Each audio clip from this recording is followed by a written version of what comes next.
it's fair to say that right now, given the sentiment and what's going on in the US, it looks more and more increasingly like a difficult place to actually have Web3 innovation.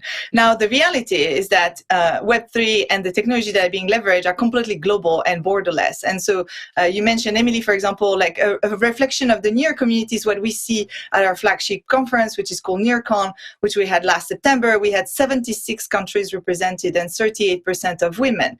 And actually what we see right now happening is that a lot of innovation and also a lot of regulatory, let's say, ease or innovation even is happening when we go east. And so it was really interesting actually to see some of the movement, for example, of Hong Kong, but also like some of the new laws and legislation that are coming up out of Singapore, or how India is starting to think about crypto. So from my perspective, when I look at how things are evolving, what it means right now is that, new entrepreneurs and Web3 innovators are basically looking at what is the market where actually they have the more clarity and where they don't feel necessarily they will go uphill for an uphill battle from the start. And so I think looking east is definitely a good place. Again, if we look at what we are seeing starting to happen in Korea also, there is a lot of movement in Korea. There is actually a very favorable president there that is also looking at fostering innovation. And I think a lot of governments are seeing actually Web3